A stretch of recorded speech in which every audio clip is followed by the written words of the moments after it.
E aí, meu time, estamos começando mais uma super revisão do 70 em 60, aonde eu vou falar 70 questões para você em apenas uma hora. E que questões são essas, Toro? É o seguinte, fica comigo que tu vai entender, tá? Eu vou falar 70 questões porque é uma revisão, uma super revisão para a CEA. Eu não vou te explicar cada uma das questões aqui, até mesmo porque você tá aí escutando ou tá vendo esse vídeo pelo YouTube, né? Mas sem a resolução delas. Se você quer ver a resolução desse tipo de questões, eu te convido para toda segunda-feira às 19h30 no pré-prova semanal do Caminho Rafael Toro, e lá sim eu resolvo 20 questões explicando A por B como se resolve cada uma das questões, beleza? Mas aqui é pergunta-resposta de como a Anbima tem cobrado esses conteúdos para você. Toro, mas eu vou fazer a CPA10, a CPA20 e outras provas, funciona para mim? Sim, por que, meu filho e minha filha? Porque é o seguinte, olha só. Aqui, a prova da CEA são 70 questões, mas a prova da Anbima são 60 questões e a prova da CPA10 são 50 questões. Mas a gente pensando numa escadinha nessas provas da Anbima, como é que funciona? 70% do conteúdo da CEA são questões da CPA20 e 70% dos conteúdos da CPA20 são conteúdos da CPA10.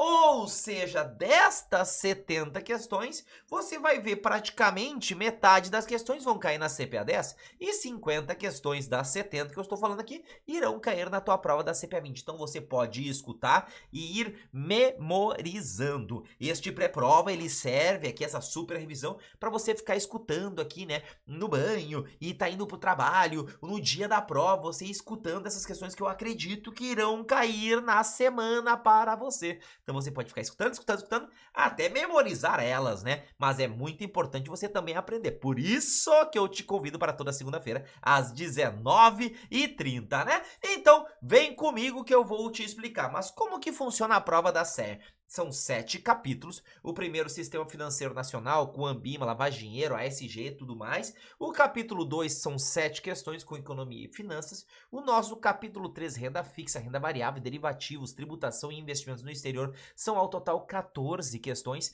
O capítulo 4, fundos de investimento, são 13 questões. O capítulo 5, previdência privada, né, são 8 questões ao total. O capítulo 6, que é a gestão de carteiras e tudo mais, são 10 questões. E o nosso capítulo 7 são ao total 12 questões que são cobrados planejamento financeiro e junto com as finanças comportamentais e tudo mais, tá? Mas o que essa prova no capítulo 1 tem cobrado de você? Tem caído uma questão que é o seguinte: qual que é o principal órgão governamental responsável pela fiscalização dos fundos?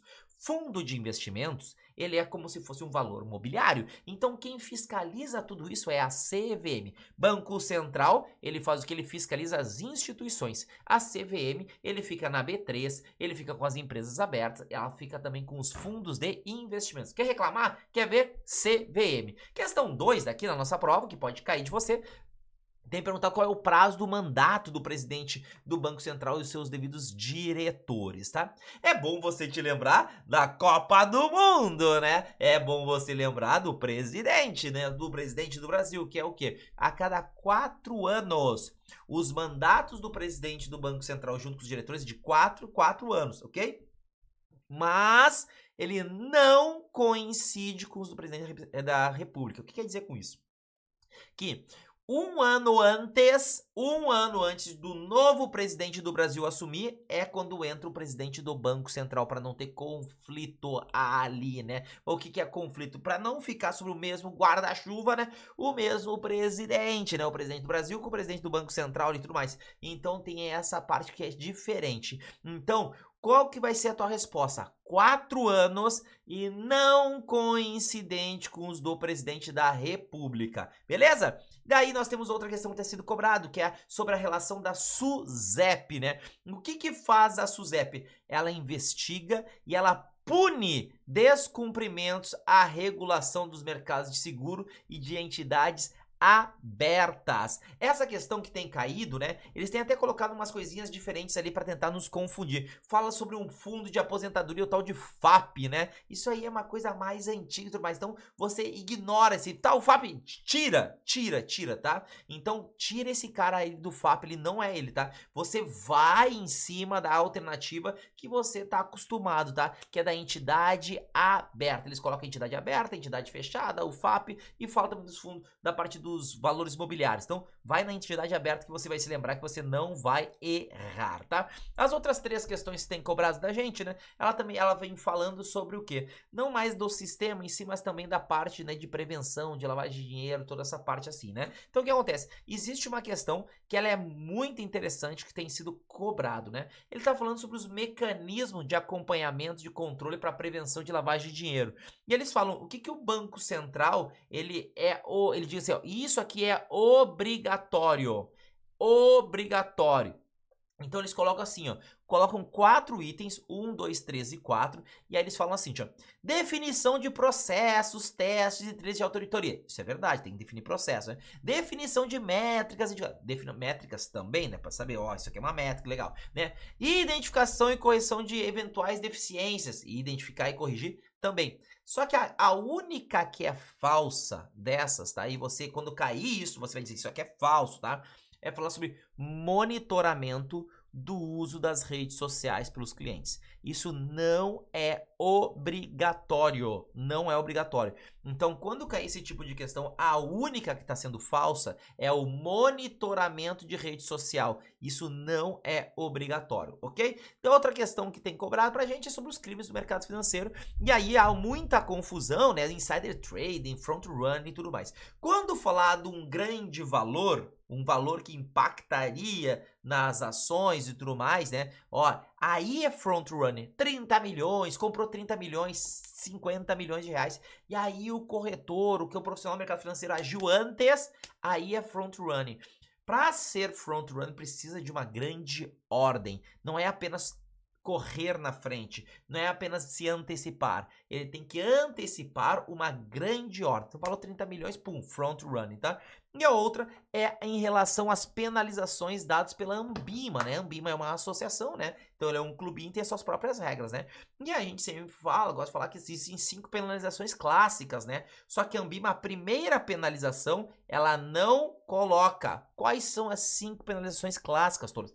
Advertência privada, multa, advertência pública, suspensão e a quinta é a revogação, você tá fora, né? Só que para a Anbima, como são quem faz parte do quadro da Anbima são apenas instituições, né? Esses não tem, tá? A parte privada. Então, na Anbima são 4 penalizações, que é multa, advertência pública, todo mundo saber, a parte da suspensão, né, que é você ficar um período fora, e a revogação, você tá fora para sempre do quadro da Anbima, você não pode mais ser associado. Então são 4.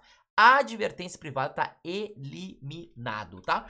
Aí a gente entra no capítulo 2, economia e finanças, são 7 questões. O que tem sido cobrado da gente aqui, né? É o seguinte, tem uma questão de PIB, que ele pede para você calcular o PIB pela ótica do valor adicionado, também chamado de valor agregado, mas a Anbima tem utilizado a palavra de valor adicionado, que é esse do agregado, que é o seguinte, você pega o faturamento e desconta tudo que foi bem e serviço. Bem e serviço. Então a gente coloca assim, olha só, uma indústria de metal vendeu um valor por R$ 7.200. A matéria-prima foi de R$ 4.000. A matéria-prima para produzir esses 7.200 foram de R$ 4.000. E aí eles te colocam também, né? O quê? Os vendedores e o imposto. Vendedor e imposto tá fora. Elimina. Vendedor e imposto tá fora. Não utiliza vendedor e imposto. Então é só pegar os 7.200 e diminuir os R$ 4.000. Imposto é roubo, né? E não é nem bem nem serviço, né? Então pega os 7.200 e diminui os 4.000, dá R$ 3.200. Então sempre que falar isso aqui, pega o valor do faturamento, desconta os bens e serviços em si, que seria fretes e tudo mais, e pum! tira ali, você vai encontrar o valor adicionado, porque desses 4 mil reais da matéria-prima foi adicionado mais 13.200 e por isso venderam por 7.200. Então, 7.200 menos 4 mil, 3.200, tá? As outras duas questões que eles gostam de cobrar da gente, estão cobrando na parte de economia, é o seguinte.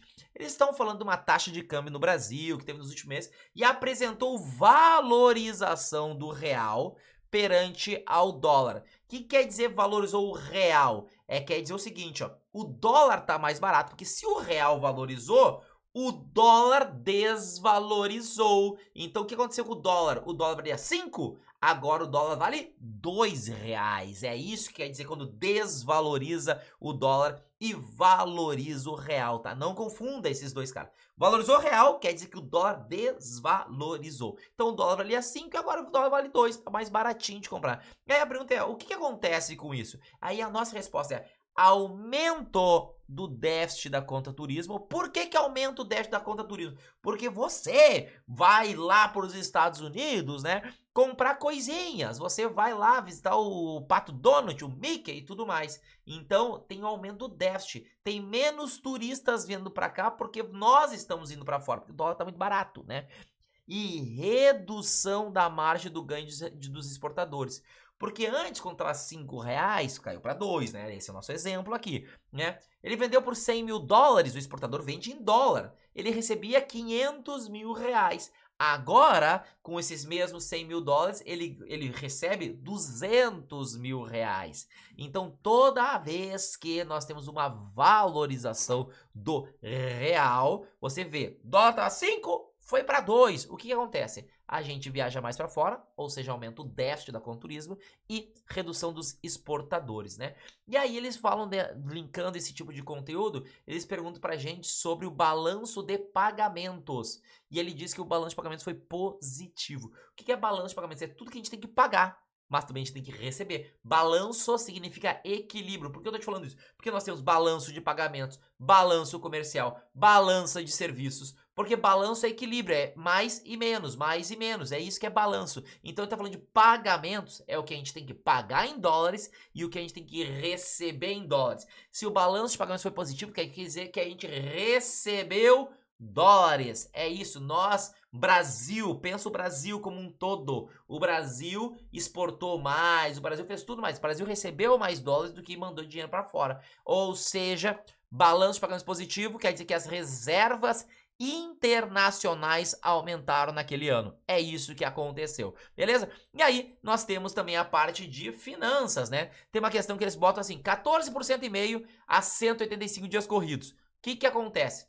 Ele pede para que você calcule quanto que é o retorno para 185 dias corridos. E aí na HP programadinha, você bota assim, 14,5 e 360N 185R/S, dá 7,21% ao período. Não confunda dias corridos com dias úteis. Dias corridos, 360 dias o ano. Dias úteis, 252. Então, naquele Nzinho que eu te falei ali, você inverte pelo outro. Aqui tá pedindo dias corridos. Outra questão que estão nos pedindo, ele está falando sobre uma estrutura termo de taxa de juros. Que é aquilo lá que ele diz o seguinte, ó. Nossa senhora, nós temos ali, né, uma LTN, um título pré-fixado para 2 anos, 504 dias úteis, que paga 11% ao ano. O que quer dizer isso? No total, você pode calcular nas questões da Ambima, tem podido calcular através de juros simples. Não tem tido problema. Então, se é 11% ao ano para 2 anos, quer dizer que você ganharia 22%, tá? É isso que eles botaram. 504 dias úteis, 22% ao total, beleza. Mas qual que é a pergunta? Ele quer saber quanto você ganhou do ano 1 para o ano 2. Do ano para o ano. Tô, mas foi 11% ao ano. Mas este é o de 2 anos. Porque nós também podemos ver quanto é que é a taxa do primeiro ano. E aí eles te falam o seguinte, que a taxa da LTN do primeiro ano era de 12%. Então o que ele está te dizendo na verdade? Que 12% é o primeiro ano, 22% é o total. O segundo ano precisa ser de 10%. Isso que é uma estrutura a termo. Quando eles te falam que tem uma LTN, uma taxa de 2 anos, a gente também pode olhar quanto foi por ano. E aquilo lá é o total, tá? Então, se ele me deu uma LTN do primeiro ano de 12%, e o total foi 22, porque eu fiz 11 vezes 2, deu 22, né, tá? O segundo ano, que é o período que ele te pergunta, qual que é a taxa termo entre 252 e 504 dias úteis? A taxa termo, ou seja, só o ano 2 teria rendido 10%, porque o primeiro ano rendeu 12. É isso que é a resposta. Vai lá, marca 10 e seja feliz, né? Tá? A outra questão nesse pedido é sobre um veículo de 50 mil reais, só que tu deu 15 mil de entrada. E aí, ou seja, né? O que tu vai financiar? 35 mil a uma taxa de 1,5%. Então é só você fazer as 5 letrinhas na HP que você encontra. O grande detalhe é descontar os 15 mil reais. 35 mil no PV, 0 no FV, 1,5 no teu I, né? Aí você vai lá botar a quantidade de parcelas, né? Que são 9 parcelas no N, e clica em PMT. 4.186,34 centavos. Então assim, ó, só desconta os 15 mil dos 50, porque você quer saber quanto que é o financiamento. E aí você calcula nas 5 letrinhas, tá? A outra é uma questão que tem caído e somente está sendo somente esta questão de parte, né, que está sendo cobrada de tabela saque ali de financiamento. Eles te dão 650 mil de financiamento imobiliário a uma taxa de 10% ao ano a 180 meses. Essa taxa dos 10% ao ano teria que converter para mês. Tem que converter para mês. Bota lá 10i, 12n, 1 resposta, com HP programada. Toro, HP não está programada. Vai no nosso perfil lá da Academia Rafael Toro e pede, quero HP programada. A gente vai te caminhar o passo a passo para programar uma vez só e ela vai ficar sempre programada para você, tá? Então, maravilhosa essa dica aqui, que aí resolve muitos problemas, tá? Essa questão, a resposta tem sido 8.794, com 30 centavos. Mas qual que é o ponto? Converteu a taxa mês. Converti! Multiplica pelos 650 mil. Anota, esse é os juros. E o restante? Não eram 180 meses? Sim. A saque não é amortização constante? Sim. Pega 650 mil, divide por 180 meses. Vai dar outro valor. Então, um é o dos juros e outro da amortização. Soma os dois, dá a tua resposta. E aí, a gente está entrando no capítulo 3, que é renda fixa, variável, derivativos, e são 14 questões, tá? Mas eu te convido para toda segunda-feira, tá? Às 19h30, no YouTube da Academia Rafael Toro, eu faço pré-prova, que eu resolvo as questões. Eu resolvo 20 questões. 20. É de graça, de graça. Vai no perfil, né? Se inscreve para você não perder nada. Tem muitas vezes, tem sorteios, né? Tem tudo. Então, vai lá que você vai aprender como resolver de fato cada uma dessas questões, porque eu pego as questões e te dou uma micro aula do conteúdo, tá? Entrando nesse capítulo 3, a gente tem aqui, ao total, 14 questões. Uma delas estão nos perguntando sobre a TIPS, que é a Treasury Inflation Protected Securities. O que é isso? É as NTNB. As NTNB. Como assim? A TIPS, tá? Lembra das Elma Chips, né?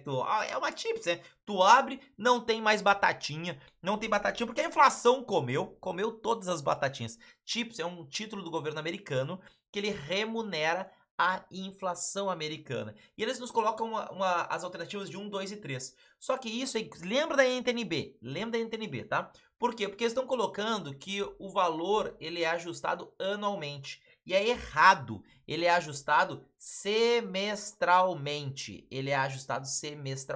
Aí, é isso que eles estão colocando lá, porque os pagamentos são semestrais e tudo mais. Então, é semestral, tá? Então, é aí onde está o nosso grande erro, tá? Aí, eles falam sobre a taxa de cupom, que é determinado no momento da emissão e permanece fixa, a taxa é fixa, tá? Tudo certo, né? E o valor do principal é ajustado pela inflação, né? E aí, isso também ele é verdadeiro, porque eles falam assim, mas se for menor, ele vai ter o mínimo que você vai receber no final vai ser R$1.000, $1.000, né? Não R$1.000, $1.000, tá? O erro lá na alternativa é porque não é anual, ele é semestral, tá? Questão, estão cobrando da gente sobre debêntures, tá? E aí fala sobre a escritura, na escritura da emissão, o que tem que ter, né? Tem que ter especificadas condições sobre a obrigatoriedade, né, do que? Da intervenção do agente fiduciário. O agente fiduciário que dá fé protege o debenturista, tá? Então, na escritura, tem que especificar quais são as condições para intervenção do agente fiduciário, tá? A outra questão de debênture é sobre debênture incentivada. Tem que constar na escritura da emissão, né, que a companhia emissora vai utilizar os recursos para realizar projetos de infraestrutura, né? Lembra, ID incentivado com ID infraestrutura. E aí isso é ID isenção, tá? Lembra desses três caras, os três Is, tá?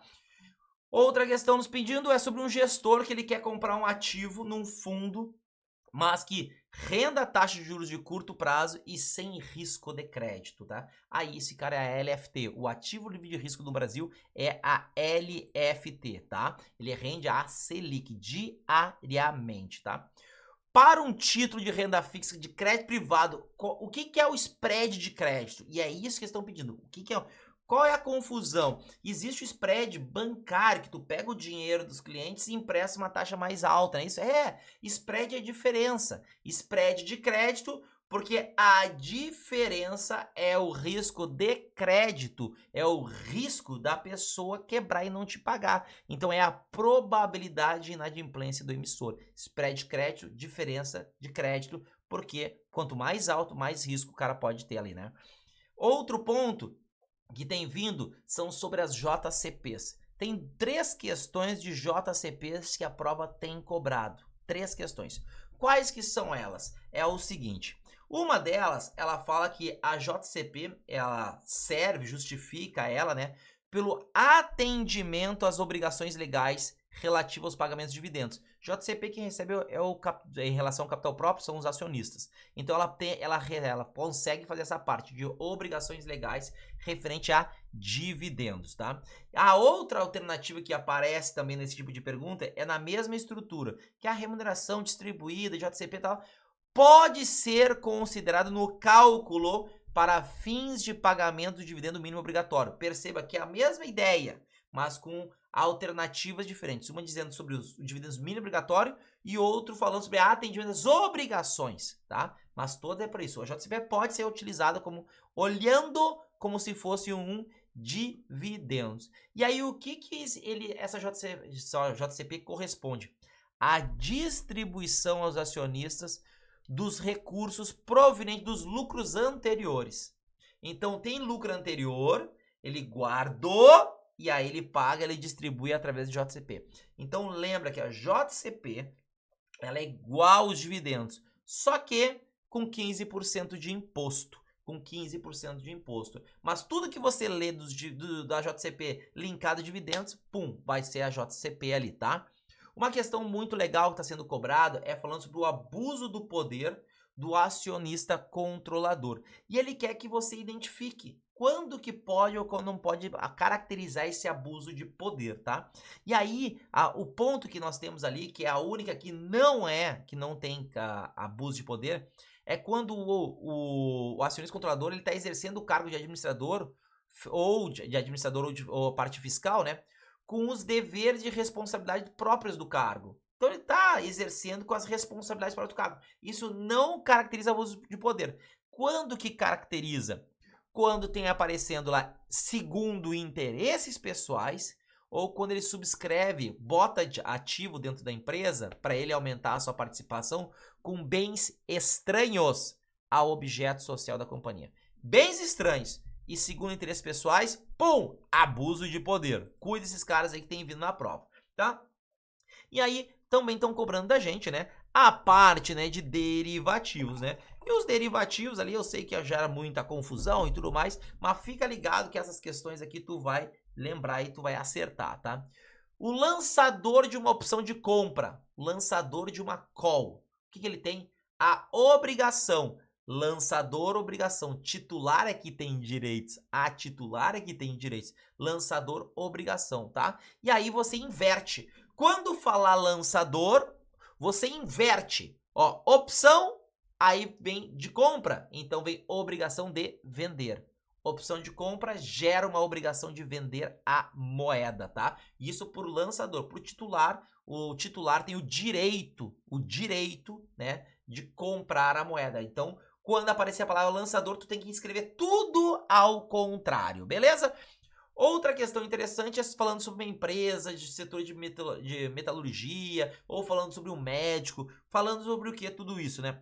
Que eles estão comprando, adquirindo, né, coisas do exterior. Se ele está comprando coisas do exterior, ele tem que pagar em dólar.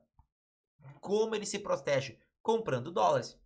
Então, quando falar sobre um importador, você tem que falar que ele tem que comprar NDF, compra de NDF. Médico comprando maquinário, empresa de metalurgia comprando maquinário, compra de NDF, tá? E aí tem a questão do swap. A swap, tu tem que lembrar da regra do EPAI, exportador passivo, ativo e importador. Exportador passivo, EP, ativo e importador, AI. Por quê? No swap, o exportador tem que ficar passivo em dólar. Já o importador tem que ficar ativo em dólar. E no swap, tu tá sempre numa ponta ativa e outra ponta passiva. No swap, tu tá nas duas. Então, a alternativa, quando eles falaram assim, ó, ao contratar um swap de dólar versus DI, visando uma operação de hedge, um importador, importador swap, importador EPAI, exportador passivo, ativo e importador. Então, ativo em dólar e o restante ele fica passivo, passivo em taxa de juros, tá? Então, importador, ativo em dólar, passivo em taxa de juros. Qual que é a diferença entre contratos futuros e NDF, né? É que os contratos futuros, eles são padronizados, contrato futuro padronizado. E para a gente finalizar aqui esse capítulo, que nos cobraram foi o seguinte, pediram um produto, para o investidor qualificado, não importava isso aqui, mas falava que era pessoa física. E ele quer um produto que seja isento do imposto de renda. E aí, para nós, são todos os produtos de agro ou imobiliário. Para nós, CRI, CRA, LCI, LCA, são isentos de imposto de renda. No caso da última semana, o que cobrou foi que era o CRI. Lembrou? Isento de imposto de renda. E ali a gente falou 14 questões para você desse capítulo 3. Então ele tem sido bem dessa linha aqui, tá? Fundos de investimentos, 13 questões, um conteúdo extremamente com peso alto, com importância alta na tua vida e com um aprendizado muito alto, porque ele acaba sendo regrinhas, lendo e fazendo exercício, você consegue acertar todos eles, tá? Então a gente recomenda nesse capítulo, no 4, das 13 questões, você acertar 11 pelo menos, porque aí você pode compensar capítulos mais complexos, tá?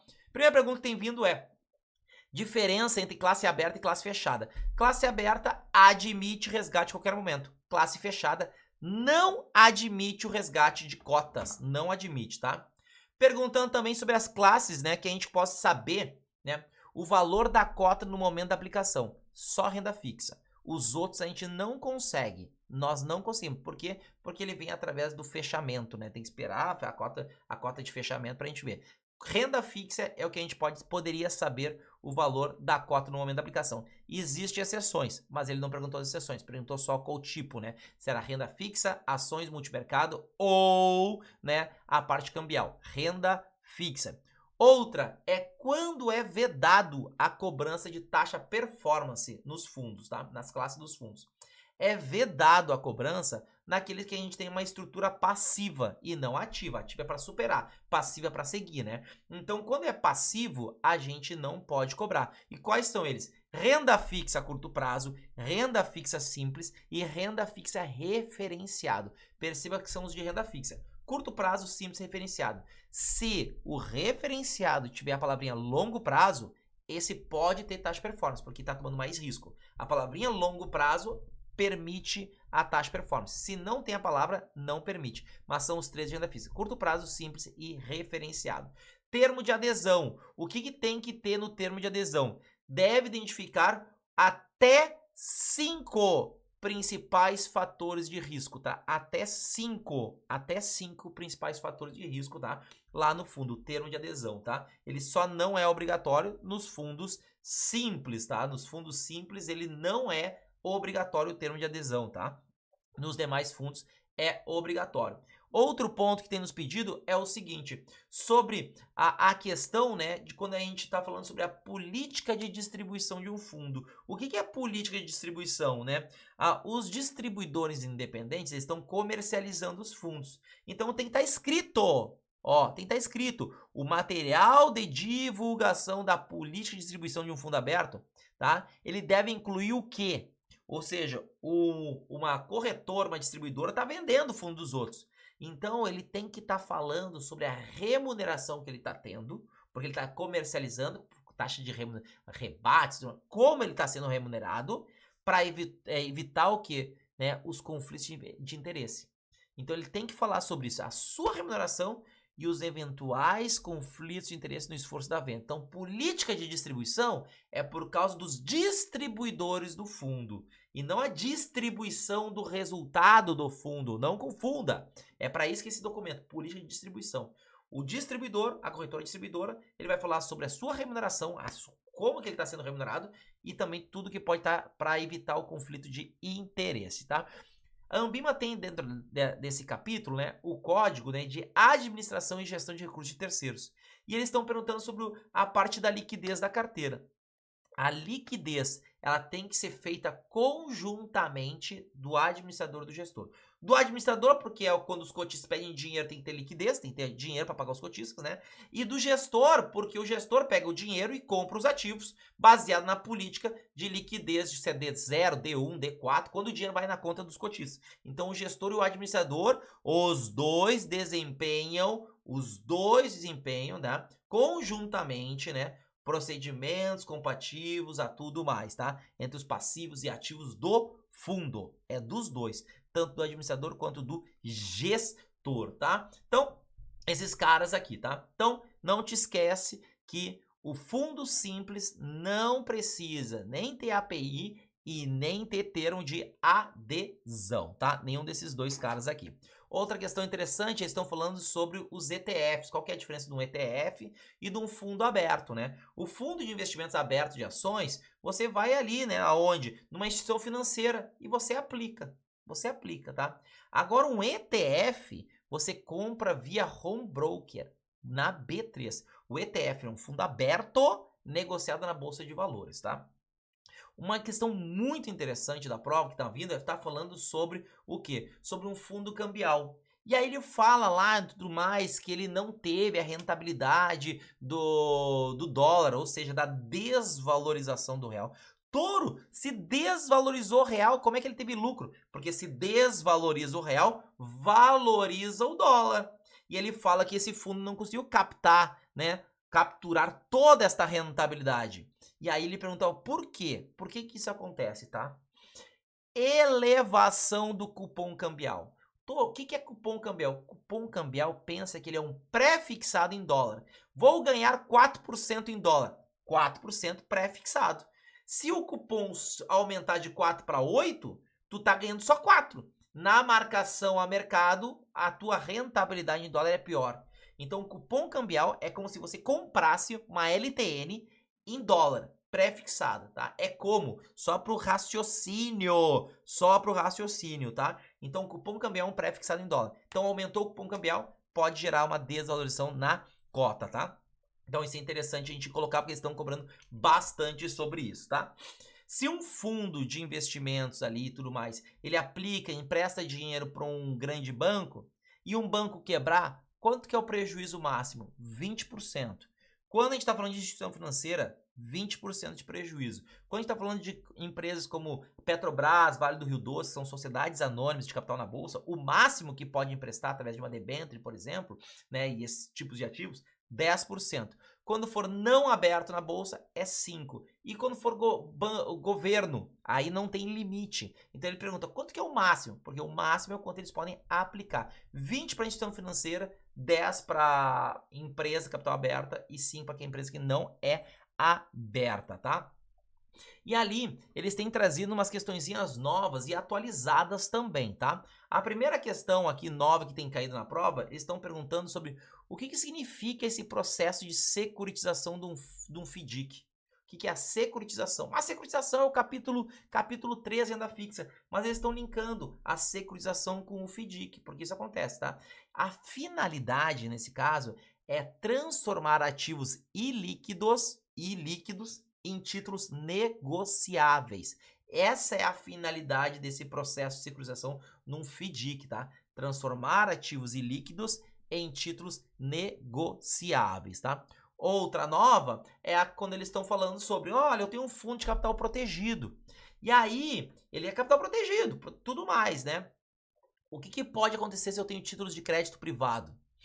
O risco de crédito inerente à parcela investida em títulos privados pode acarretar perda do capital. Mas é capital protegido. Ele protege quando ele contrata seguros. Ele contrata opções, contrata derivativos. O capital protegido é para isso. Nossa, se a bolsa americana cair, eu tô capital protegido. Se a bolsa brasileira cair, eu tô capital protegido. Então, se as ações caírem, eu tô capital protegido. Mas ele tem que pegar esse dinheiro, muitas vezes, e colocar onde? Num crédito privado, num CDB. Então, este pedaço não tem proteção.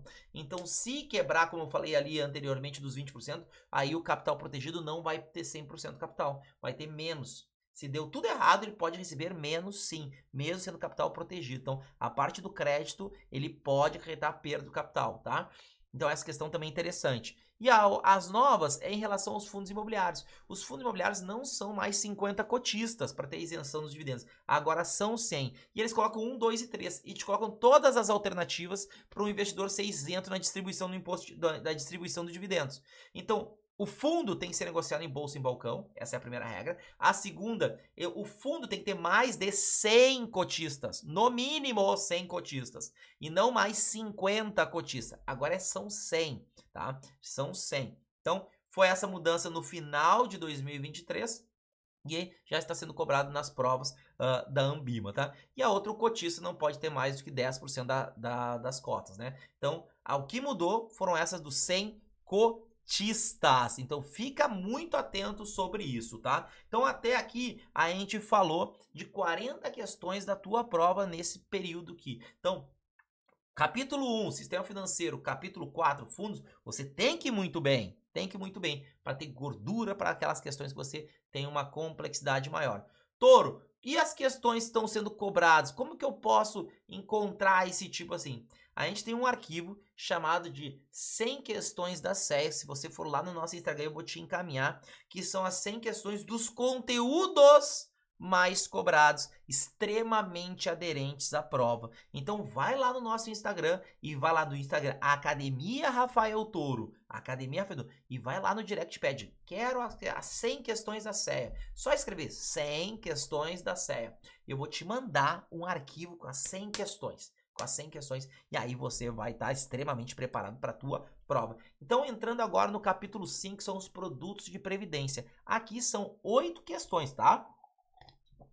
E aí o seguinte, a prova tem cobrado o quê? Alguns itens a gente sempre questiona e tudo mais, mas o importante é como a banca tem entendido alguns conteúdos, né? Porque a gente sempre tem debate sobre alguns conteúdos. Uma delas é o seguinte, ele fala do seguinte detalhe, que tem um plano VGBL e está na fase de diferimento da acumulação. O que acontece o risco de crédito, né? Algumas linhas de pensadores dizem que não existe risco de crédito. Não existe risco de crédito. Por quê? Porque se a seguradora quebrar, migra o fundo para outro. O cotista do fundo de investimento especialmente constituído é a seguradora, ok, mas é um patrimônio segregado. Mas a banca tem entendido que sim, existe um risco de crédito. Muito pequeno, ok, mas existe. Então, durante a fase de diferimento, nós temos o risco de crédito da seguradora proprietária do plano. A prova tem entendido dessa forma. Então, vai lá e marca seguradora proprietária do plano, ok? A parte de atualização também é interessante. Do quê? No início de fevereiro, no fevereiro de 2024, né? O que aconteceu? Houve uma mudança sobre qual era o prazo que eu podia mudar de progressiva para regressiva. Você pode mudar progressiva para regressiva, mas nunca de regressiva para progressiva, tá? E você não pode mudar de VGBL para P, nem de PGBL para V, né? Você pode mudar só a tributação, que começa com pobre e pode um dia ser rico. Progressiva para regressivo, tá? Em fevereiro, teve a mudança que era o seguinte, antigamente era até o final do próximo mês. Quando você aderia um plano, você tinha até o final do próximo mês para fazer a mudança. O que o mercado fazia? Você teria que fazer uma portabilidade e mudava de plano. Aí você conduzia de novo esse prazo. O governo modificou isso. Agora você pode modificar de progressiva para regressiva até o primeiro resgate ou quando você converte em renda. Quando converter em renda, você pode mudar. Então, uma das questões que estão vindo é, os planos de PGBL e VGBL. Aí, permite portabilidade durante o período, né? Durante o período. Só que eles estão falando que é entre os planos. Pode portabilizar entre PGBL e V? Não, não pode. Não eu posso portabilizar entre P e P e V e V, mas não entre um PGBL e um VGBL. Então isso está equivocado. Que possuem benefícios fiscais, os dois. Não tem. O PGBL tem a parte do benefício fiscal de você contribuir, porque ele permite abatimento. Então, as duas primeiras são falsas. A única alternativa verdadeira, quando aparece esse 1, 2 e 3, é esta. É esta que você pode mudar de progressiva para regressiva, né? Tal, você pode até na contradição ou no resgate. Esta é a única. Você pode optar pela regressiva, é a única verdadeira. A única verdadeira, tá? Uma questão nova que a Ambima tem cobrado é o seguinte. Ele fala num fundo de previdência complementar multipatrocinado. O que é isso? Esses são fundos de pensão, tá? Fundo de pensão. E aí ele fala o seguinte, ó, que ele quer evitar o risco de déficit técnico. Evitar o risco de déficit técnico. E ele quer a menor alíquota de imposto de renda. Ele quer a menor alíquota. O que acontece? Eles colocam uns caras chamados contribuição definida e benefício definido. Esses são tipos, né, que ficam dentro dos fundos de pensão, tá? Quando você vê um VGBL e um PGBL, ele não é nem contribuição definida e nem benefício definido. Ele é o que a gente chama de contribuição variável. Contribuição. O único tipo que não tem déficit técnico é o contribuição definida. Por quê? Porque o dinheiro é teu. O dinheiro é teu. O benefício definido é como se fosse o INSS. Que você vai botar dinheiro e pode chegar um dia e dizer assim, ó, galera, não tem dinheiro para todo mundo. Isso é o benefício definido. Então é um problema. Então se você quer evitar o risco de déficit técnico, contribuição definida. E aí, como você quer a menor alíquota, você quer o quê? A tributação definitiva. Então lembra que quando cair essa questão pedindo, lembra dos definidos. Definitiva, né, que é a tributação, e definida, que é a contribuição. Contribuição definida e regime definitivo, que é o regressivo, tá? E aí você não vai errar essa questão. Você não vai. O benefício definido não pode ter a tributação definida, tá? Não pode, não pode, tá? Então, muito importante aqui para você não errar esse tipo de questão, tá? E aí, eles também estão perguntando sobre um especialista em investimentos, que aí ele quer explicar para o investidor sobre a previdência. E aí, ele tá falando o seguinte, olha só, a previdência pode potencializar a formação de reserva para longo prazo. Ele fala sobre isso, né? E aí ele tem que explicar onde é que sai esse benefício. E aí a resposta é o seguinte, a tributação da previdência ela acontece só no final, né? Ela não tem come-cotas. Então, ele é a ausência de come-cotas e livre alteração do perfil. Porque você pode ficar trocando de tipo de fundo sem pagar imposto, né? Você está no de renda fixa, você pode mudar para um de ações sem pagar imposto. Então, isso é muito importante na Previdência. Então, o motivo que esse especialista fala para o cliente é não tem come-cotas e você pode ficar trocando de estratégia o tempo que você quiser, porque você pode alterar o teu perfil de investimento, tá? Uma questão que tem aparecido é de 1, 2 e 3, falando sobre o VGBL. Aí ele fala, há risco de déficit atuarial no período de acumulação. No período de acumulação, né, não tem déficit atuarial. Não tem. Não, neste período não tem. Não tem o VGBL não tem. O teu dinheiro, o que tem déficit atuarial, o risco de déficit atuarial, as pessoas ficarem velhinhas e tudo mais e faltar dinheiro, é no benefício definido, que é aquele que eu falei anteriormente, tá? Então, no VGBL não há risco de déficit atuarial, tá?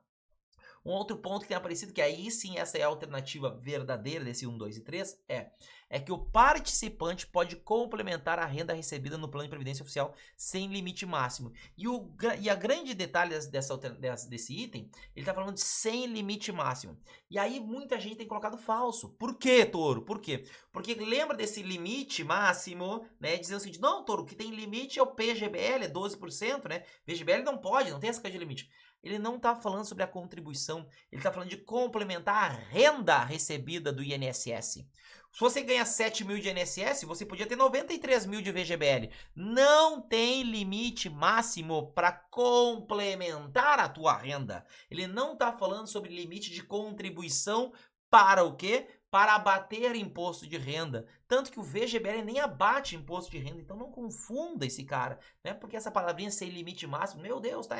Não, é para complementar. Quando aparecer isso, complementar a renda do plano de previdência social, essa é a única verdadeira. Porque a outra que eles estão colocando, eles estão falando sim, da dedução das contribuições, né, do imposto de rendas, então tudo mais. Então, não existe dedução, né, no VGBL, tá? Então, fica muito atento aí, que é a questão 9 que tem caído na nossa prova, tá?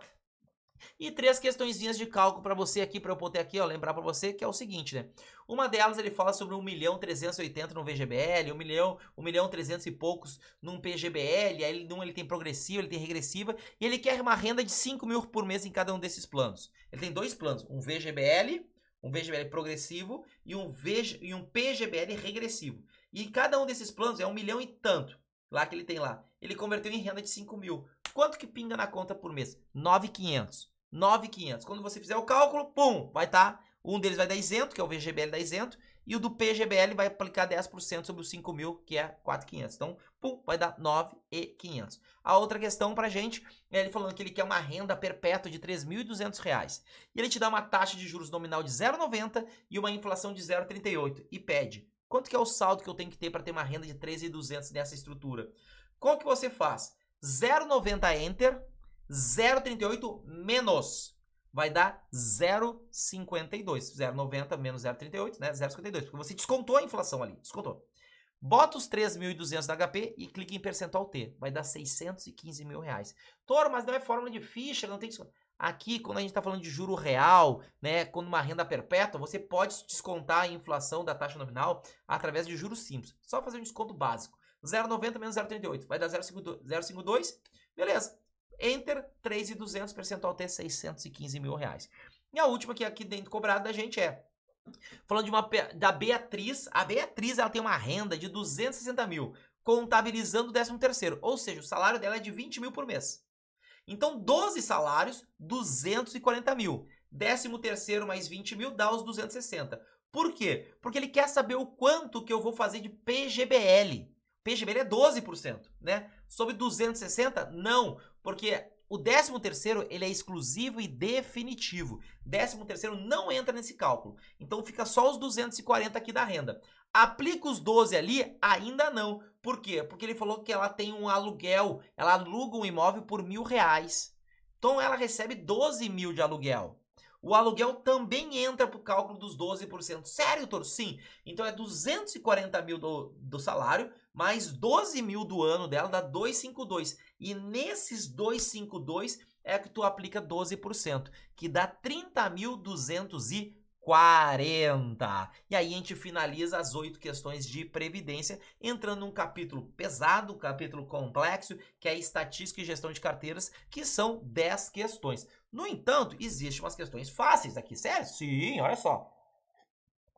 Primeiro ponto, eles te dão lá uma questão lá que bota assim, ação A, ação B, retorno esperado, risco e correlação entre A e B. Só que eles estão te dando que 20% é do ativo A e 80% do ativo B. E aí você olha aquilo lá com correlação, com risco, e você lembra do desvio padrão de 2 ativos na carteira. Só que eles não te pediram nada disso. Não, eles pediram só qual foi o retorno. Qual é o retorno esperado? E aí tu pega ali o retorno ali, que é 15%, do A e 20% do B, e você aplica as porcentagens. Como assim, Toro? Em vez de dizer que tem 20% em A, diz que você tem R$20 em A. Em vez de você dizer que tem 80% em B, diz que você tem R$80 em B. Aí tu aplica 15% em R$20, dá 3, ou 20% em R$80. Aí dá o quê? Dá 16. 16 mais 3 dá 19. Então, toda vez que eu tenho esse total de 100%, corta as porcentagens e transforma em dinheiro. Bota R$20 e R$80 e calcula. Só aplicar a porcentagem e somar. Dá R$19. Não precisa fazer o cálculo do desvio padrão de 2 ativos na carteira, tá? Outra questão também, questão de CAPM, e é a seguinte, ó. Quando eles nos dão beta 0, a resposta sempre vai ser a própria taxa livre de risco, tá? Quando o beta for 1, a resposta sempre vai ser o retorno do mercado de ações, ou seja, Ibovespa. Aí por quê? Porque eles estão dando uma questão que seja, a taxa livre de risco é 9% e blá blá blá, o beta é 1 da carteira e o retorno do mercado de ações é de 22%. Qual que é a resposta? Beta é 1? próprio retorno de mercado, 22%, não precisa nem calcular. Vai lá e vai marcar 22%, seja feliz, tá? E eles têm nos perguntado sobre CML, né? Que é a Capital Market Line. Aí pergunta o seguinte, em relação a CML, podemos afirmar aqui que a CML nada mais é do que a fronteira eficiente de Markowitz, a FE, né? Tem 2 letrinhas, né? Depois vira 3 letrinhas. Ele é a fronteira eficiente de Markowitz adicionado ao ativo livre de risco. Nós primeiro temos fronteira eficiente, depois adiciona uma letra, né? Fronteira eficiente é FE. CML são 3 letras. Pum! Então ele teve a adição do ativo livre de risco e mantém o mesmo risco, que é o desvio padrão. Depois nós trocamos o C pelo S. SML, Security Market Line. Por quê? Porque mantém essa mesma estrutura, mas aí troca o risco. Ele troca o risco para o beta, tá bom? Ali, eles também perguntando sobre a diferença do CAPM e do APT. Então, qual que é a diferença? É que o APT, Arbitrage Pricing Theory, né? Ele é o quê? Ele admite muitos fatores de risco. O CAPM utiliza só o risco beta da ação, né? Só isso. Já o APT usa múltiplos, tá? Múltiplos. Então, não erra esse cara aqui, tá? Uma questão interessante, que aí estão pedindo o cálculo, né, do desvio padrão de 2 ativos na carteira, que é o seguinte, eles falam que ele tem lá 20 mil reais na ação X e 50 mil reais na ação Y e tudo mais, tá? Ó, 20 mais 50 dá quanto? 70, lembra do 7. Qual que é o dobro do 7? 14. A resposta para essa é 7,14, tá? Então, eles pedem para você calcular e tudo mais do desvio padrão, qual é o risco, te dá a correlação e tudo mais. Aí, o risco dessa carteira. Lembra que na outra alternativa eles pediram o retorno da carteira. Nessa aqui estão pedindo o risco da carteira. Risco tem que calcular o desvio padrão. 7,14. Quando não tem caído a questão do 7,14, tem caído a questão do 8,38%, tá? Então, decore esses dois números. Também estamos botando numa tabelinha, né? Ativo X e ativo Y. E eles estão falando o seguinte, ó. Ó, o ativo X tem 50% de probabilidade de retorno de 30%. E o ativo Y, 50% de 0. Então, 50% de ganhar 30% e 50% de ganhar 0. E o ativo Y, 100% de chance de ganhar 15%. 100%. Resposta. Neutro ao risco será indiferente aos investimentos. O investidor neutro ele vai ser indiferente nesse caso, porque nos dois casos ganha 15%, nos dois casos, tá? E aqui pra gente finalizar, aqui falei 6 questões pra você, tem mais 4 aqui, tá? Qual que é a diferença de tática e estratégica? A alocação tática e a alocação estratégica. Lembra, tática tem menos letras que estratégica, ou seja, tática são questões de curto prazo. Estratégica tem mais letras, questões de longo prazo. Então a tática, ela busca obter ganhos com variações transitórias nas relações de valores entre os ativos. Ou seja, transitória, coisa rápida, fica trocando, tá? Tem uma questão falando também, né, sobre os índices. E aí ele tá falando assim, qual que é aquele que utiliza o benchmark como referência, tá? Benchmark, lembra do M, Mark. Porque o M do Mark vai te lembrar do outro cara, que é o Modigliani. M de Modigliani, tá? Então, o índice que utiliza o benchmark como referência é o Modigliani. Não é o Sharpe, que usa o desvio padrão. Não é o Trainer, que usa o beta. E não é o índice de Basileia, porque o índice de Basileia é para risco de quebra, tá? Então, Mark M, tá? Vai lembrar do M, do Mark, tá? M de Modigliani, tá? O M2, tá? Esse é o cara que usa o benchmark como referência. Falando do índice de Basileia, existe um texto que eles pedem para você colocar para preencher as lacunas. O texto, eles botam a frase, é o seguinte: considerando os objetivos de Basileia 3, o foco da regulação, aí te bota a perguntinha. Aí ali deixou de ser o capital regulamentar total e passou a ter como referência a parcela do capital que é determinante da capacidade de absorção de choques pela instituição. Então deixou de ser o capital regular, né, regulamentar total, deixou de ser o capital total, tá? E passou a ter como referência a parcela de capital que é determinante da capacidade de aguentar o quê? As pancadas. Por quê? Porque antigamente se usava o capital total. E aí se o cara tem lá, a instituição tem o quê? Tem um prédio, entrava, é capital. É capital? Não é mais. Eu tenho que, quando dá um problema muito grave, eu tenho que ver a liquidez da instituição. Então deixa de ser o capital total, o capital regulamentar total, né? E ele passa a ser a parcela de dinheiro que eu consigo aguentar, absorver choques, né? Quando tem uma crise do subprime, uma crise, da pandemia, porque todo mundo quer sacar dinheiro, ninguém quer agora me dar teu carro, instituição. Então deixou de, passou a absorção, tá? Então essa aqui tem caído na parte de Basileia. E para a gente finalizar, né, eles falam de um cliente que ele quer um fluxo de caixa, geração de renda recorrente, ele quer a máxima de eficiência tributária e tudo mais, né? E aí o que você vai buscar vai ser aquilo que é isento de imposto de renda, baseado na máxima eficiência tributária, e aquilo que paga dinheiro constantemente. Você pode ter dinheiros mensais e dinheiros semestrais. Então, dinheiros semestrais, debêntures incentivados que seguem o IMAB. Por que IMAB? Porque ele está falando que ele quer manter o poder de compra, preservar o capital e tudo mais. Então, debêntures incentivados, não paga imposto, paga juros semestrais. E aí você também vai olhar os fundos imobiliários que replicam o IFIX, que a IFIX é o índice dos fundos imobiliários, tá? Então você vai ter uma carteira diversificada e você vai ter isento de imposto de renda ganhando a inflação como um todo, tá? E para trazer aqui um recado aqui para vocês, galera, que é o seguinte: no dia 19 de agosto eu vou estar lançando o Desafio CEA, e vai ter sorteio de bolsa para você ser aprovado na CEA, tá?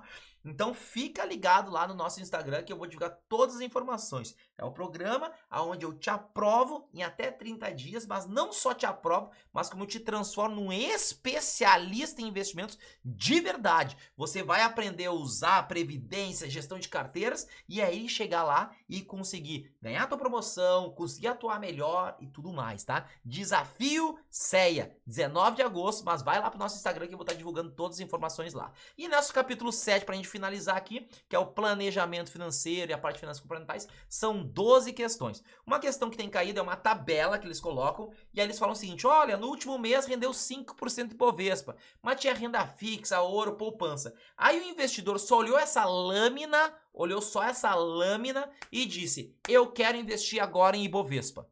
Representatividade. Falou em lâmina, vai na representatividade, tá? Outras questões de finanças comportamentais. Ele falou o seguinte, ó: olha, uma empresa nos últimos 3 trimestres, né, ela teve um resultado muito fraco, mas ela convocou uma reunião e falou que agora o trimestre vai ser maravilhoso e a diretoria acredita no momento excepcional e tudo mais. Aí o que acontece? Se o investidor ficar nisso, só nesse último discurso e ignorar os outros, né? O que ele está fazendo? Efeito framing. Então, quando ele foca no bom e esquece o ruim, efeito framing, tá? Outra questão, falando sobre hipotecas, crise, né, e tudo mais. No entanto, ele está falando de uma recente crise hipotecária na economia europeia. É recente? É. Disponibilidade. Botou a palavra recente ali pra gente ali, tá? Nessas partes das questões ambíguas, a gente vai na disponibilidade. E uma outra questão, eles têm falado sobre, botam todo um texto e utilizam a palavra elevados custos de corretagem. Ele frequentemente gira a carteira, tá? Ele faz isso, né? Ele fica trocando. Falou elevados custos de corretagem, né? Sim, Toro. Excesso de confiança, ele gira tanta carteira, paga tanto imposto, né? Paga tanto. Por quê? Porque quando ele ganha dinheiro, ele vai lá, né? Ele paga imposto, né? E quando ele vende, compra ativos, ele paga o quê? Paga a corretagem. Então, fica comprando e vendendo, tá? Excesso de confiança. Tem uma outra questão interessante que eles colocam aqui. Uma tabela gigantesca, um ativo, passivo e os resultados mensais, tá? Tudo isso. Só que o ponto, eles estão te perguntando o índice de endividamento, né? Quem que gosta de fazer endividamento para tentar crescer o país, né? É o PT, sério, que tá no governo. Sim, tá fazendo dívidas para fazer alavancar crescimento. Toro, discordo que fazer assim. Não é concordar ou discordar, é uma política. Tomar crédito para investir para poder crescer no futuro. Outros não, tem que diminuir custo. Não interessa, eu quero que você decore isso. Endividamento, lembra do PT. Qual que é o número do PT? 13. Porque essa questão é 13%. Você tem que pegar o quê? Você tem que pegar ali toda a parte da dívida, que é o passivo, o exigível de total que eu tenho lá, né? Pego esse cara ali, né? E eu dividiria pelo quem? Pelos meus ativos. Aí eu tenho um índice de endividamento. Quando você pega este pelo outro, né? Você vai ter o quê? Você vai ter 13% no seu devido cálculo, né? Se não conseguir calcular, lembre-se da dica que tu vai acertar. Entrando na parte de planejamento financeiro, né? que ele entra lá e nessa parte de planejamento financeiro do edital ele fala o planejamento financeiro, as etapas da planejar. Então você pode encontrar questões falando sobre a planejar. A planejar é quem cuida, né, do selo CFP aqui no Brasil, né? Um selo muito renomado para você que quer trabalhar no private e tudo mais, que é um próximo passo para você, né? Então, bom, pum, você vai encontrar esse carinha ali dentro, tá? Quais são as 6 etapas do planejamento? Dia sim ou decadinho? Dia sim ou decadinho, Toro? Porque eles pedem para colocar em ordem. Definir escopo com o cliente, coletar informações, analisar, desenvolver um plano, implementar e monitorar o cliente. Decadinho. E por que dia sim? Definir o plano com o cliente, o relacionamento com o cliente, né?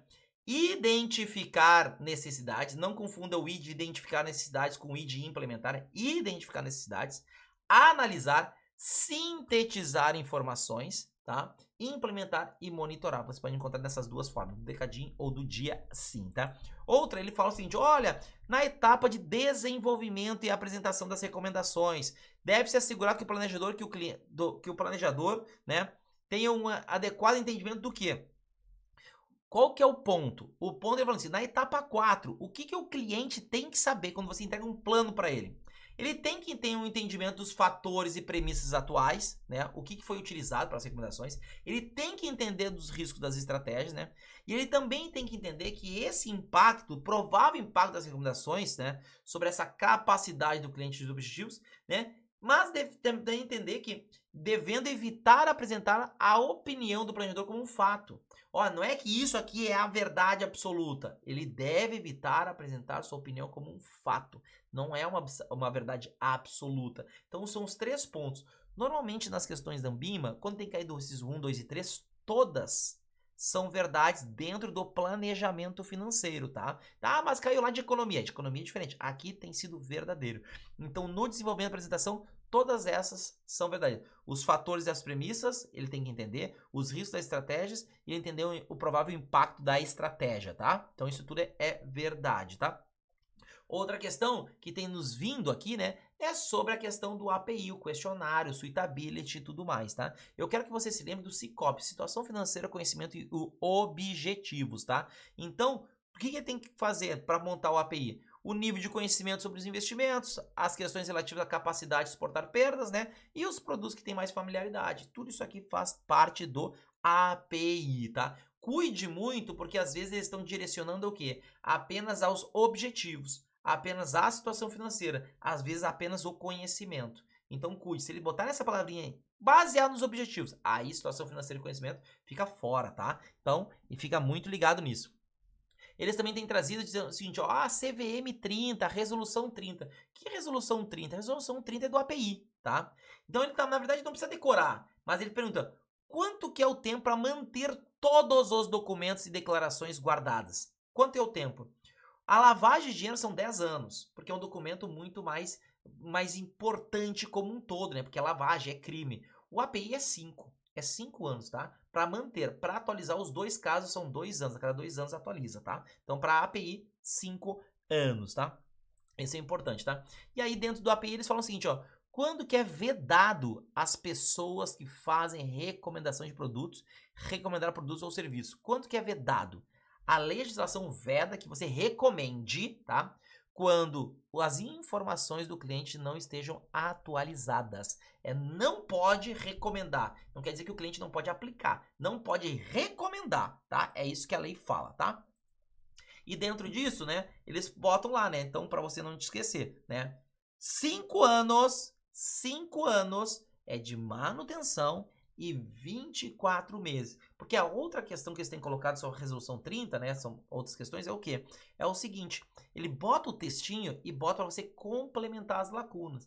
E eles te trazem exatamente o texto da lei, tá? Manter as informações relativas ao perfil de seus clientes atualizados no intervalo máximo de manter atualizados. Então, ó, manter os dados, manter as informações. Então, a palavra manter.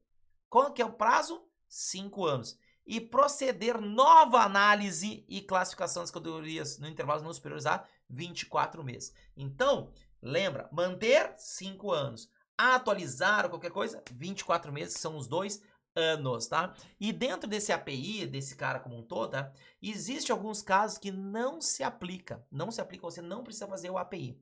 E quando que tem essas questões que não se aplica? Quando for pessoa jurídica de direito público, não se aplica. Quando for uma carteira de valores imobiliários administrada discricionalmente por um administrador, porque o administrador é uma instituição, tá? Não precisa. Quando for um investidor profissional e instituição financeira. Agora eu quero vir a dica para você não confundir mais. Tanto os qualificados quanto os profissionais, quando for pessoa física, precisa de API.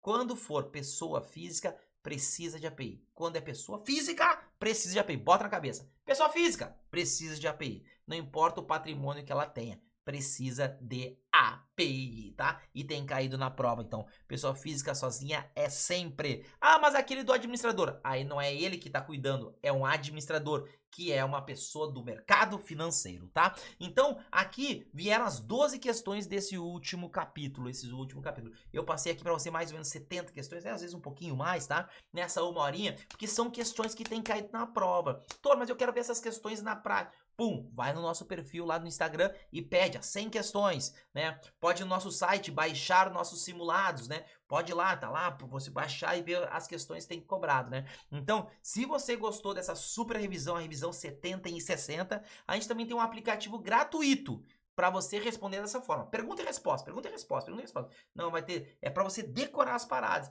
Por quê? Porque em 1 minuto nesse aplicativo, 1 minuto, você responde 5 perguntas. Qual que é o título público, né, considerado o ativo livre de risco? LFT. Qual ativo abaixo não tem imposto de renda? CRI. Que pergunta de prova, cai lá. Então, em 1 minuto você responde 5 perguntas. No final de tanto você jogar, sabe o que vai acontecer? Você vai decorar um monte de regrinha. Um monte de regrinha que normalmente você está em casa fazendo tabelinha, usando o tempo que devia estar estudando, você está fazendo tabela. LFT, tesão depois. LTN, tesão vem antes. NTNB, B de Brasil e PCA. Você está decorando, fazendo tabelinha, né? Se você estivesse jogando o quiz, você estaria decorando as mesmas regrinhas. Então o quiz, ele não serve para você aprender o conteúdo, ele serve para você memorizar, decorar, e aí você aprende com o teu estudo. Aí você otimiza seu tempo, tá? Então, você pode baixar lá na Apple Store, lá em todos os outros lugares, Quiz ART, de Academia Rafael Toro. É gratuito para você poder jogar. E vá nas nossas redes sociais, né? Vai lá, se inscreve no canal do YouTube, né? Segue a gente no Instagram, no LinkedIn, no Spotify, né? Você quer escutar esse áudio, também está no Spotify, né? De repente você já está escutando no Spotify, ou você está vendo o vídeo aqui no YouTube, né? Então sigam a gente, porque tem muito conteúdo gratuito e a gente quer ver você aprovado na SES, sendo um especialista em investimentos. Um grande abraço, tamo junto, até uma próxima super revisão dos 70 em 60.